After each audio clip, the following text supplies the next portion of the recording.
அனைவருக்கும் வணக்கம். Diet and health சீரீஸில் இன்றைக்கி நம்ம பார்க்குற விஷயம் பார்த்தீங்கன்னா மைக்ரோகிரீன்ஸ். அது என்ன மைக்ரோகிரீன்ஸ்? இந்த ஸ்ப்ரவுட்ஸ்னு சொல்லுவோமே அதுவா, இல்லை இந்த மைக்ரோகிரீன்ஸும் இதுவும் ஸ்ப்ரவுட்ஸும் வேறையா, இதில் பெரிய அளவுக்கு எதுவும் நியூட்ரிஷன் பெனிஃபிட்ஸ் இருக்கா, இதை கண்டிப்பாக நம்ம கடையில் தான் போய் வாங்கணுமா அப்படின்ற பல்வேறு விஷயங்கள் இதை நம்ம பார்ப்போம் வாங்க. ஸ்ப்ரவுட்ஸ் நமக்கு எல்லாருக்குமே தெரியும், இந்த முளை கட்டிய பயிர் வகைகள்னு சொல்லுவோம். ஸோ என்ன பண்ணுவோம், அந்த இருக்கிற அந்த பயிர் வகைகள் வந்து நம்ம நல்ல தண்ணியில் ஊற வச்சு ஒரு ஈரமான துணியில் கூட கட்டி தொங்க விட்டுருவோம். ஸோ ஓவர் நைட் பார்க்கும்போது மார்னிங் வந்து லைட்டாக அதை ஜெர்மினேட் ஆகி வெளியே வரும். அது சின்ன ஒரு முளைப்பு வரும். அதுக்குள்ளாரே பார்த்தீங்கன்னா அதனோட வேருடைய சின்ன பகுதியும் இருக்கும். இதை வந்து நம்ம இதர் ஃப்ரெஷ்ஷாவோ இல்லை சேலட் மாதிரியோ செஞ்சு சாப்பிட்றது தான் ஸ்ப்ரவுட்ஸ். இது நம்ம பல வருடங்களாக நம்ம கேள்விப்பட்ட ஒரு விஷயம் தான். இப்போ ரீசெண்டாக மார்க்கெட்டில் இருக்கிற அடுத்த ஒரு விஷயம் என்னன்னு பார்த்தீங்கன்னா மைக்ரோகிரீன்ஸ். இதுக்கும் ஸ்ப்ரவுட்ஸும் ஒரு சின்ன டிஃப்ரென்ஸ் இருக்குது. இந்த மைக்ரோகிரீன்ஸ் என்ன பண்ணணும்னு பார்த்தீங்கன்னா இதே ஸ்ப்ரவுட் மாதிரி தான். பட் நம்ம சிறிதளவு சாயில் போட்டு ட்ரே மாதிரி பண்ணி அதில் நம்ம சீட்ஸ் போடுவோம். அது வளர்ந்து வரும். நம்ம ஸ்ப்ரவுட்ஸ் அந்த ஸ்டேஜில் நம்ம யூஸ் பண்ண மாட்டோம். ஒரு 2 to 2.5 சென்டிமீட்டர் அது வளர்ந்து வரும் பொழுது அந்த வேர் பகுதி மட்டும் விட்டுட்டு அதோட ஸ்டெம்னு சொல்லுவோம் பார்த்தீங்கன்னா, அந்த தண்டும் இலைகளும் சேர்ந்து நம்ம கன்சியூம் பண்ணுறது தான் மைக்ரோகிரீன்ஸ் அப்படின்னு சொல்றது. இந்த மைக்ரோகிரீன்ஸ் ஏன் வந்து இப்போ ரீசெண்ட் டேஸில் ஒரு பிரபலமாக பேசப்படுது, அதில் ஏதாச்சும் டெஃபினட்டாக பெனிஃபிட்ஸ் இருக்கா அப்படின்ற ஒரு விஷயத்த நம்ம வந்து பார்த்து அதை உங்களுக்குள்ள ஷேர் பண்ணணும் அப்படின்றதுக்காக தான் அந்த வீடியோ போட்டிருக்கோம். ஸோ இந்த மைக்ரோகிரீன்ஸ் வந்து ஃபர்ஸ்ட் எப்படி செய்யப்படுது அப்படின்னு பார்ப்போங்க. ஸோ இது வந்து ஜென்ரலாக பார்த்தீங்கன்னா வீட்டிலே செய்யலாம். இது வந்து பெரிய விஷயம் கிடையாது. அது ஈவன் ஆர்டிஃபிஷியல் லைட், அந்த வீட்டில் இருக்கிற லைட் யூஸ் பண்ணி நிறைய வீட்டில் செய்கிறாங்க. ஸோ சின்ன சின்ன ட்ரேஸ் வாங்கிட்டு அதில் தின் லேயர் ஆஃப் சாயில் போட்டு நம்ம அந்த விதைகளை வந்து உள்ளே போட்டு தண்ணி மேலே நம்ம ஸ்ப்ரே பண்ணிட்டு வரும்போது பார்த்தீங்கன்னா ஒரு 4 to 7 டேஸில் வந்து அந்த 2.5 to 3 சென்டிமீட்டர் அளவுக்கு வளர்ந்து வந்துடுது. சின்ன சின்ன ஷெல்ஃபில் ஒரு சின்ன ஒரு ரூமில் கூட பண்ணலாம். இது நிறைய பேர் வீட்டிலே பண்ணுறாங்க. இது ஒரு பெரிய மார்க்கெட்டுக்கு போய் வாங்க வேண்டிய விஷயம் கிடையாது. ஸோ என்னென்ன விதைகள் இதுக்கு யூஸ் பண்ணுறாங்கன்னு பார்த்தீங்கன்னா, ரேடிஷ் யூஸ் பண்ணுறாங்க, ப்ரொக்கோலி சீட்ஸ் யூஸ் பண்ணுறாங்க, ஈவன் கடுகு இருக்குது பார்த்தீங்கன்னா மஸ்டர்ட், அது யூஸ் பண்ணுறாங்க, சன்ஃப்ளவர் யூஸ் பண்ணுறாங்க, கேபேஜ், இந்த மாதிரி அனைத்து வகையான சீட்ஸும் யூஸ் பண்ணி இந்த மைக்ரோகிரீன்ஸ் வந்து ப்ரொடியூஸ் பண்ணுறாங்க. இந்த மைக்ரோகிரீன்ஸில் உண்மையாகவே நியூட்ரிஷன் வேல்யூ இருக்கா இல்லையா அப்படின்னு ஒரு கொஷின் வரும்பொழுது அமெரிக்கா அப்படில ஒரு பெரிய ரிசர்ச் பண்ணாங்க.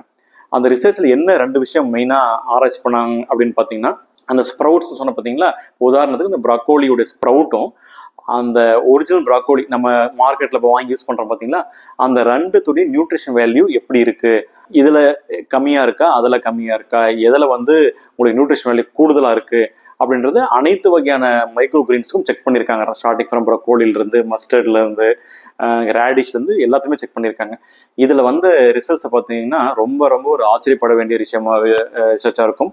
நம்ம இமேஜினே பண்ணி பார்க்க மாட்டோம் அந்த அளவுக்கு ஒரு ரிசல்ட். என்னன்னு பார்த்தீங்கன்னா, இந்த மைக்ரோகிரீன்ஸில் அதனுடைய கவுண்டர் பார்ட், அதாவது அது வளர்ந்து வந்தால் அது என்ன ஒரு வெஜிடபிளாக மாறுதோ அந்த வெஜிடபிளை கம்பேர் பண்ணும்போது மோர் தென் 5 times வந்து இதில் நியூட்ரிஷன் இருக்குது அப்படின்றது தான் வந்து ரிசர்ச்சில் கண்டுபிடிக்கப்பட்ட ஒரு மிகப்பெரிய விஷயம். இது நம்ம யாருமே இமேஜின் பண்ண மாட்டோம். ஒரு மைக்ரோகிரீன்றது ஒரு சின்ன ஒரு செடி, பட்டு அதனுடைய வெஜிடபிள் பார்த்தீங்கன்னா அவ்வளோ பெருசாக இருக்கும். பட் இந்த மைக்ரோகிரீன்ஸ் வர்சஸ் அந்த டெவலப்டு வெஜிடபிளில் அவ்வளோ டிஃப்ரென்ஸ் இருக்குது. இந்த மைக்ரோகிரீன்ஸ் தான் மோர் தென் 5 times நியூட்ரிஷன் இருக்குது அப்படின்றது தான் அந்த ரிசர்ச்சில் வந்து ஒரு முக்கியமான தகவல். ஸோ அப்படி பார்க்கும்போது இந்த மைக்ரோகிரீன்ஸில் உண்மையாகவே என்னென்ன டைப்ஸ் ஆஃப் நியூட்ரிஷன்ஸ், அதில் நியூட்ரியன்ஸ் இருக்குது, சத்துகள் இருக்குது அப்படின்றத நம்ம கண்டிப்பாக பார்க்கணும். ஸோ மெயினாக அதில் பார்த்தீங்கன்னா vitamin A, vitamin C, vitamin E and vitamin K, இந்த 4 விட்டமின்ஸும் ரொம்ப ரொம்ப எக்ஸ்டென்சிவாக இருக்குது அப்படின்றது கண்டுபிடிக்கப்பட்டிருக்கு. அடுத்து பார்த்தீங்கன்னா கரோட்டினாய்ட்ஸ் அண்ட் பாலிஃபீனால் அப்படின்னு சொல்லக்கூடிய ஆன்டி ஆக்சிடென்ட்ஸ், இது 2மே வந்து இந்த மைக்ரோகிரீன்ஸில் நிறைய இருக்குது. எவ்வளோ இருக்குது அப்படின்னு பார்த்தோம்னா, நம்ம உதாரணத்துக்கு மைக்ரோகிரீன்ஸோட ஒரு குவான்டிட்டி எடுத்துப்போம். உதாரணத்துக்கு பார்த்தீங்கன்னா அரௌண்ட் வந்து ஒரு 25 கிராம்ஸ் எடுத்துப்போம். இந்த 25 கிராம்ஸில் பார்த்தீங்கன்னா 2 grams of protein, 2 grams of fat, very high value of vitamin C, vitamin A, vitamin K and vitamin E. அதே போல் இந்த நுண்சத்துக்களில் பார்த்தீங்கன்னா அயன் அண்ட் ஜிங்க் வந்து நிறைய இருக்குது. முன்ன சொன்ன மாதிரி இந்த கரோட்டினாய்ட்ஸ் அண்ட் பாலிஃபினால்ஸ் சொல்லக்கூடிய ஆன்டி ஆக்சிடென்ட்ஸ் நிறைய இருக்குது. ஸோ இந்த மாதிரி இருக்கிற நியூட்ரிஷனால உண்மையாகவே என்னென்ன பெனிஃபிட்ஸ் இருக்குது அப்படின்ட்டு நம்ம அடுத்தது பார்க்க போகிறோம். என்னென்ன பெனிஃபிட்ஸ் இருக்குன்னு பார்த்தீங்கன்னா, இம்யூனிட்டி, அதாவது உடம்புடைய நோய் எதிர்ப்பு சக்தியை அதிகமாக்குது அப்படின்னு சொல்கிறாங்க. ரெண்டாவது விஷயம் பார்த்தீங்கன்னா இந்த இருதயத்துடைய ஹெல்த். ஸோ ஹார்ட்டை வந்து ப்ரொடெக்ட் பண்ணுது அப்படின்னு சொல்றாங்க. அகைன் ஆன்டி ஆக்சிடென்ட்ஸ் நிறைய இருக்குனால ஆன்டி ஏஜிங் ப்ராசஸும் இருக்கு. அதாவது ரொம்ப ஏர்லியராகவே வயசான தோற்றம்லாம் ஒரு சில பேருக்கு வரும், அதை வந்து அவாய்ட் பண்ணுதுன்னு சொல்றாங்க. அடுத்த விஷயம் வந்து சுகர் கண்ட்ரோல். டயபெட்டிக் பேஷண்ட்ஸ் மைக்ரோகிரெயின்ஸ் ரெகுலராக எடுத்துக்கிற மூலம் சுகர் வந்து நல்லாவே குறைஞ்சு வருது அப்படின்னு சொல்றாங்க. ஸோ இந்த எல்லா பெனிஃபிட்ஸும் மைக்ரோகிரெயின்ஸ் இருக்கு. இதை நம்ம வீட்லேயே செஞ்சு யூஸ் பண்றது நல்லது. ஒருவேளை வீட்டில் யூஸ் பண்ணாலும் மார்க்கெட்லயும் கிடைக்குது.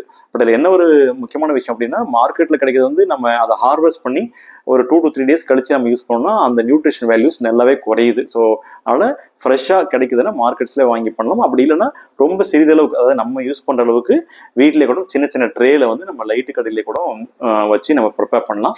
இதை வந்து எப்படிலாம் சாப்பிடலாம்னு பார்த்தீங்கன்னா, லைக் ஒரு சேலட் மாதிரி பண்ணி சாப்பிடலாம், இல்லை மைல்டா வந்து நம்ம குக் பண்ணி சாப்பிடலாம். இதில் மெயினாக நீங்க யோசிக்க வேண்டிய தெரிஞ்சுக்க வேண்டிய விஷயம் என்னன்னா, இது வந்து ரொட்டீனா பண்ற மாதிரி குக்கிங் நம்ம பண்ணிட்டோம் அப்படின்னா இதனுடைய நியூட்ரிஷன் வேல்யூ டிராஸ்டிக்கா குறைஞ்சிருது. நம்ம இப்போ முன்ன சொன்னோம் பார்த்தீங்களா, அந்த அளவுக்கு நியூட்ரிஷன் வேல்யூ இருக்கவே இருக்காது. ஸோ வந்து மினிமலா நம்ம குக் பண்ணியோ இல்லை முடிஞ்ச அளவுக்கு சேலட் மாதிரியோ சாப்பிட்றது நல்லது. ஸோ இதுல ஃபைனல் விஷயம் நம்ம என்ன சொல்றோம்னா, மைக்ரோகிரெயின்ஸ் டெஃபினட்டா நல்ல ஒரு நியூட்ரிஷனல் வேல்யூ உள்ள ஒரு உணவுப் பொருள் தான், அது சந்தேகமே கிடையாது. வீட்லயே நம்ம வந்து பெரிய அளவுக்கு ஒரு கஷ்டம் இல்லாம அதை வந்து ப்ரொடியூஸ் பண்ண முடியும். அதுக்கான யூடியூப் வீடியோஸ் நிறைய இருக்கு, நீங்க சர்ச் பண்ணீங்கன்னா தெரியும். இதை வந்து நம்ம ரெகுலரா எடுத்துக்கிறது மூலம் கண்டிப்பா உடம்பில் உள்ள நிறைய உறுப்புகளுக்கு நல்ல ஒரு பெனிஃபிட் கிடையாது. இதே போல வேற ஒரு முக்கியமான தகவலுடன் இந்த டயட் அண்ட் ஹெல்த் சீரீஸ்ல சந்திப்போம். நன்றி, வணக்கம்.